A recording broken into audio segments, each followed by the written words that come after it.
사랑하는 성도 여러분 반갑습니다.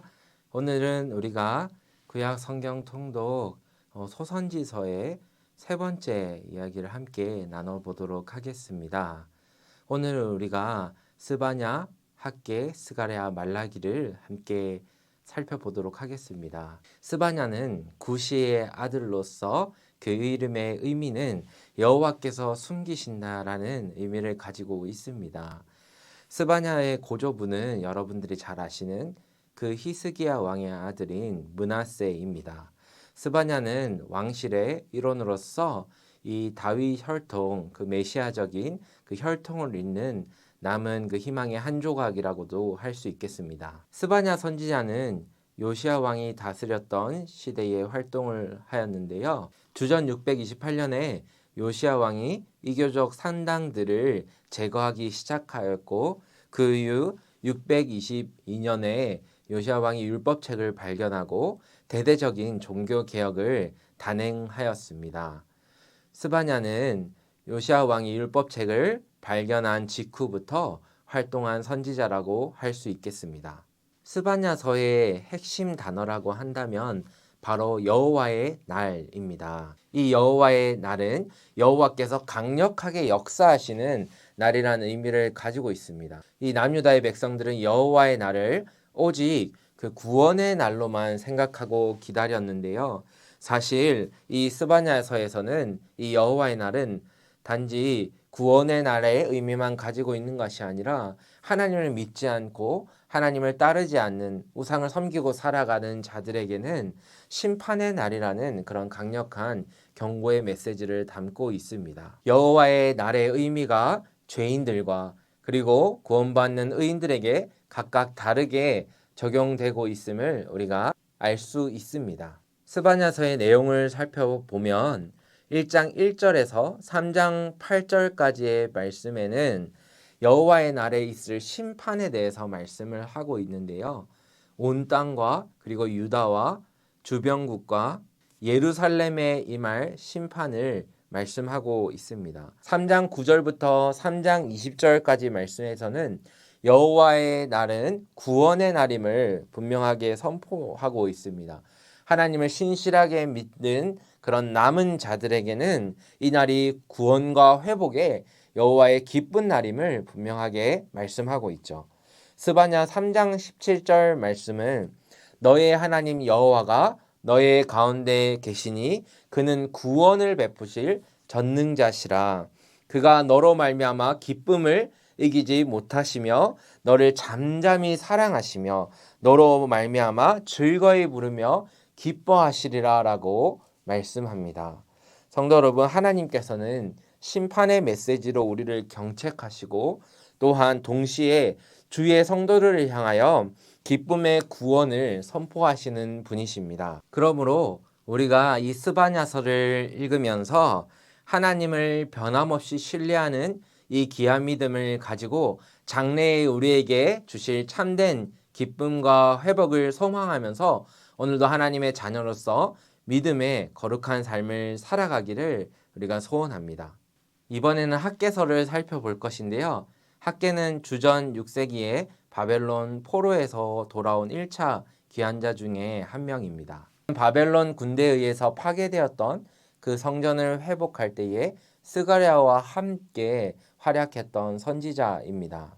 주전 539년에 바사왕 고레스의 칙령에 의하여서 바벨론의 유다의 그런 포로들이 예루살렘으로 돌아가 성전과 성벽을 재건하도록 고레스가 허락하였습니다. 학개의 예언 활동은 이 포로자들이 귀환하여서 20년이 지난 주전 520년쯤에 시작이 되게 되었습니다. 이 시기에 하나님의 백성들은 사실 굉장히 큰 어려움을 겪고 있었습니다. 많은 선지자들이 이제 그들이 포로로 풀려난 뒤에 회복할 것임을 그렇게 소망하며 말씀을 전했지만 사실 그들의 그 회복하는 과정은 전혀 쉽지 않은 과정이었습니다. 솔로몬의 성전의 그 웅장함을 잘 알던 이 사람들이 회복되는 그 두 번째 재건되는 성전을 보면서 상당히 실망을 했고 이 성전을 재건하기에 너무나 자원이 부족하였으며 또한 주변국들의 끊임없는 방해가 계속되었습니다. 학계는 이러한 상황에서 도전과 책망과 위로와 격려의 말씀을 전하면서 다시 하나님의 백성들이 힘을 내어서 그 성전을 재건하기를, 그들이 회복하기를 소망하는 메시지를 전하고 있는 것입니다. 학개서의 중심 주제는 바로 성전입니다. 이 성전은 단순히 건물로서의 성전을 의미하는 것이 아니라 하나님께서 그들의 백성인 하나님의 백성들과 함께 계심을 의미하고 있습니다. 이 성전은 하나님의 백성들과 언약을 맺으시고 또한 그들을 구원하여 주시는 그 은혜를 베푸시는 하나님의 놀라우신 섭리와 은혜를 담고 있습니다. 궁극적으로는 예수 그리스도와 그분의 공동체, 이 교회를 통해 회복을 이루시는 그 성전을 통한 언약을 이루시는 하나님을 신뢰하며 나아가야 하는 것입니다. 학개서의 내용을 살펴보면 1장에서는 하나님께서 성전을 재건하라고 하시는 경책의 말씀을 전하고 있고 2장에서는 두 번째 성전의 영광을 말씀하시며 하나님께서 격려를 하십니다. 하나님께서 궁극적으로 승리하실 것을 믿고 다시 한번 힘을 내어서 성전을 건축하기를 말씀하시는 것입니다. 학개서 2장 9절 말씀에는 이 성전의 나중 영광이 이전 영광보다 크리라. 만군의 여호와의 말이니라. 내가 이곳에 평강을 주리라. 만군의 여호와의 말이니라 라고 말씀합니다. 성도 여러분, 우리가 살아가다 보면 때로는 절망적인 순간들이 많이 있죠. 바로 지금이 그런 시기인 것 같습니다. 코로나를 맞이하면서 우리가 많은 것들이 무너지고 또 우리의 마음과 또 함께 모일 수 없는 그런 예배의 상황, 많은 것들이 참 힘이 빠지게 하고 오늘 이 학계에 많은 백성들이 맞이하였던 그 현실처럼 굉장히 회복하기 어렵고 힘든 시간을 우리가 보내고 있죠. 그러나 오늘 우리에게 이 학계를 통해서 주신 말씀처럼 우리가 여기에서 무너지고 쓰러지고 낙담해 있는 것이 아니라 하나님께서 우리에게 예수 그리스도를 통한 그 회복과 승리를 이미 우리에게 주셨음으로 말미암아 우리가 힘을 내어서 다시 하나님의 약속을 붙들고 우리 교회를 중심으로 우리의 참된 성전이 회복되고 하나님 중심의 그 삶이 회복되는 은혜와 역사가 우리 가운데 있기를 간절히 소망합니다. 우리가 세 번째로 스가랴를 살펴볼 텐데요. 스가랴는 앞서 나눈 대로 이 학개와 함께 이 예루살렘 성전과 성벽 재건에 힘썼던 그런 선지자입니다. 바벨론에서 이 이스라엘 백성들이 돌아온 지 20년이 지난 그때쯤에는 이스라엘 백성들 모두가 힘을 잃고 낙심하고 쓰러져 있는 상태였습니다. 예루살렘 성전은 이방인들의 방해로 말미암아 그 기초만 놓이고 공사가 중단된 상태였고 성벽 또한 일부만 재건된 상태였습니다. 이러한 상황에서 스가랴는 쓰러진 영혼들을 위로하고 또한 궁극적으로 앞으로 그 오실 메시아를 소망하면서 회복하기를 힘쓰라고 말씀하고 있는 것입니다. 스가랴서는 크게 두 부분으로 나눌 수 있는데요. 1장부터 8장까지는 성전 재건을 격려하는 내용을 담고 있습니다. 하나님의 백성들이 여호와께 돌아오기를 촉구하고 회복될 예루살렘에 대한 8가지 환상을 말씀하고 있습니다. 9장부터 14장까지는 오실 메시아에 대한 말씀을 전하면서 하나님께서 이루실 장래의 일들에 대한 소망을 품게 하십니다. 이러한 내용 때문에 스가랴서는 구약의 복음서라는 그러한 별명을 가지고 있습니다. 스가랴서 9장 9절 말씀에는 시온에 따라 크게 기뻐할지어다 예루살렘에 따라 즐거이 부를지어다 보라 내 왕이 내게 임하시나니 그는 공의로우시며 구원을 베푸시며 겸손하여서 나귀를 타시나니 나귀의 작은 것 곧 나귀 새끼니라 라고 확실히 예수 그리스도를 말씀하고 있음을 우리가 알 수 있죠. 예수 그리스도의 오심은 당시의 이스라엘 백성들에게도 확실하고도 유일한 소망과 위로가 되었습니다.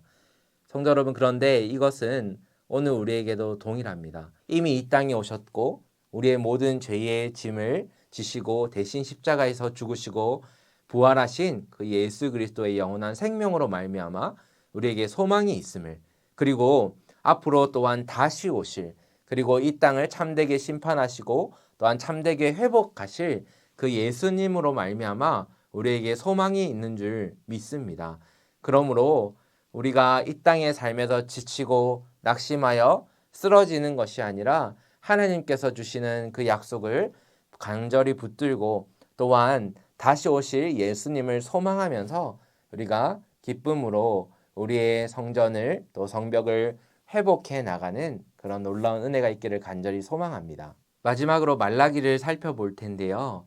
말라기는 구약의 마지막 선지자이며 또한 구약 성경의 마지막 기록자이기도 합니다. 말라기는 에스라 느헤미야 시대에 활약을 했던 것으로 추정이 되는데요. 말라기서의 기록 목적은 성전 재건 뒤에 다윗 시대와 같은 그런 영광이 회복될 것을 그들이 생각했지만 오랜 시간이 지나도 그런 왕도 그리고 그런 영광도 세워지지 않자 그 백성들 사이에서는 하나님께서 정말로 우리를 사랑하시는가 돌보시는가에 대한 그런 의심에 불신앙의 마음들이 자라나기 시작하였습니다. 말라기 선지자는 이 의심과 불신앙에 대해서 답하기 위하여서 이 말라기서를 기록하게 되었습니다. 말라기서의 특징은 이 백성들의 의심에 관해서 질문하고 답을 하는 형식으로 기록이 되어 있는데요.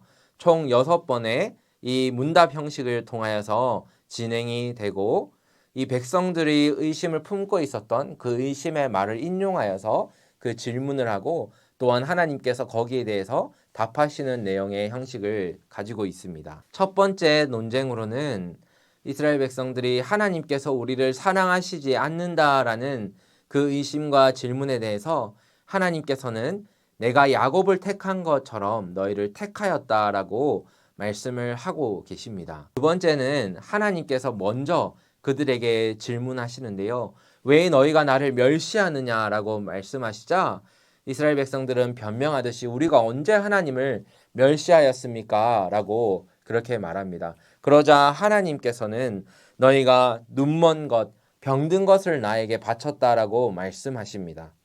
세 번째로는 이스라엘이 이방인과 혼인하며 율법의 말씀을 어겼음을 경고하시고 네 번째로는 하나님의 정의로우심을 부인하는 이들에게 하나님께서 언약의 사자를 보내실 것을 말씀하십니다. 그리고 다섯 번째로는 그들이 하나님의 것을 도적질하였음을 말씀하시고 마지막 여섯 번째는 백성들이 완악한 말로 하나님을 섬기는 것을 헛되다 하였음을 책망하고 계십니다. 결론적으로 말라기서는 하나님께서 하나님의 사랑하시는 그의 백성들을 택하셨고 신실하게 그 언약을 이루셨고 또한 보살피셨음을 우리에게 분명하게 말씀하고 있습니다. 성도 여러분, 우리가 살아가다 보면 내가 이런 어려움 중에 있는데 하나님께서 정말 나를 사랑하시고 나를 돌보고 계신가라는 그런 의심을 할 때가 있습니다. 그러나 우리가 이 시간 다시 한번 이 말라기의 말씀을 살펴보면서 하나님께서는 정말 나를 택하시고 구원해 주시는 놀라운 은혜를 우리에게 베푸셨구나라는 것을 우리가 다시 한번 확신하기를 소원합니다.